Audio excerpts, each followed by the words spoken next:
found that nothing in life is worthwhile unless you take risks. Nothing. Nelson Mandela said, "There is no passion to be found playing small and settling for a life that's less than the one you're capable of living." Now, I'm sure in your experiences in school and applying to college and picking your major and deciding what you want to do with life, I'm sure people have told you to make sure you have something to fall back on. Make sure you got something to fall back on, honey. But I never understood that concept, having something to fall back on. If I'm going to fall, I don't want to fall back on anything. I want to fall forward. I figure at least this way I'll see what I'm going to hit. Without consistency, you'll never finish. So do what you feel passionate about. Take chances. Don't be afraid to fail. There's an old IQ test, was 9 dots, and you had to draw 5 lines with a pencil within these 9 dots without lifting the pencil. The only way to do it was to go outside the box. Don't be afraid to think outside the box. Don't be afraid to fail big, to dream big.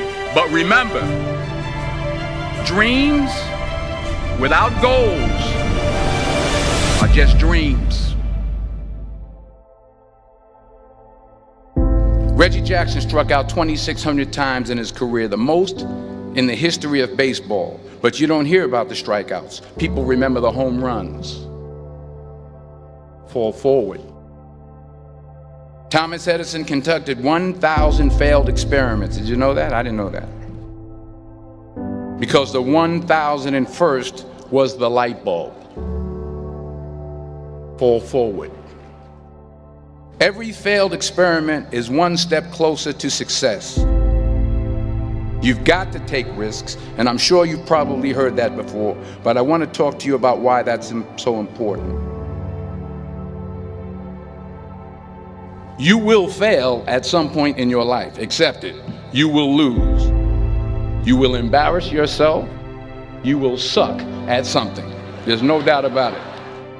And I know that's probably not a traditional message for a graduation ceremony, but hey, I'm telling you, embrace it, because it's inevitable.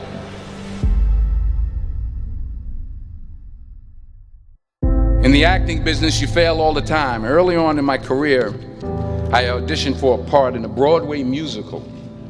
Perfect role for me, I thought, except for the fact that I can't sing. I didn't get the job. But here's the thing. I didn't quit. I didn't fall back. I walked out of there to prepare for the next audition, and the next audition, and the next audition. I prayed. I prayed. And I prayed. But I continued to fail and fail and fail. But it didn't matter, because you know what? There's an old saying, you hang around the barbershop long enough, sooner or later you're going to get a haircut. So you will catch a break, and I did catch a break. Last year, I did a play called Fences on Broadway. But here's the kicker. It was at the Court Theater. It was at the same theater that I failed that first audition 30 years prior. The point is, every graduate here today has the training and the talent to succeed. But do you have the guts to fail? If you don't fail, you're not even trying. I'll say it again. If you don't fail, you're not even trying. To get something you never had, you have to do something you never did. Just imagine you're on your deathbed, and standing around your deathbed are the ghosts representing your unfulfilled potential. The ghost of the ideas you never acted on. The ghost of the talents you didn't use. And they're standing around your bed, angry, disappointed, and upset. They say we came to you because you could have brought us to life, they say. And now we have to go to the grave together. So I ask you today, how many ghosts are going to be around your bed when your time comes?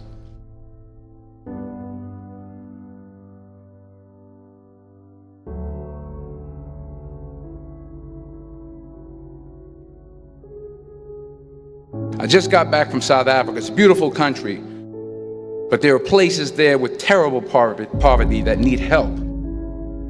And Africa is just the tip of the iceberg. The Middle East needs your help. Japan needs your help. Alabama needs your help. Tennessee needs your help. Louisiana needs your help. Philadelphia needs your help. The world needs a lot, and we need it from you. We really do. We need it from you young people. I mean, I'm not speaking for the rest of us up here, but I know I'm getting a little grayer. We need it from you, the young people, because remember this. You got to get out there. You got to give it everything you got, whether it's your time, your talent, your prayers, or your treasures. What are you going to do with what you have? I'm not talking about how much you have. Some of you are business majors, some of you are theologians, nurses, sociologists. Some of you have money, some of you have patience, some of you have kindness, some of you have love, some of you have the gift of long suffering. Whatever it is, whatever your gift is, what are you going to do with what you have? All right, now here's my last point about failure. Sometimes it's the best way to figure out where you're going. Your life will never be a straight path. I began at Fordham University as a pre-med student. I took a course called cardiac morphogenesis. I couldn't read it, I couldn't say it, I sure couldn't pass it. So then I decided to go into pre-law, then journalism. And with no academic focus, my grades took off in their own direction. I was a 1.8 GPA. And the university very politely suggested that it might be better to take some time off. I was 20 years old. I was at my lowest point. And then one day, and I remember the exact day, March 27th, 1975, I was helping my mother in her beauty shop. My mother owned a beauty shop up in Mount Vernon. And there was this older woman who was considered one of the elders in the town. And I didn't know her personally, but I was looking in the mirror, and every time I looked at the mirror, I could see her behind me, and she was staring at me. She just kept looking at me. Every time I looked at her, she kept giving me these strange looks. So she finally took the dryer off her head and she said something I'll never forget. She said, "Young boy, I have a prophecy, a spiritual prophecy." She said, "You are going to travel the world and speak to millions of people." And in the years that followed, just as that woman prophesied, I have traveled the world and I have spoken to millions of people through my movies. Millions who up till this day couldn't see me, who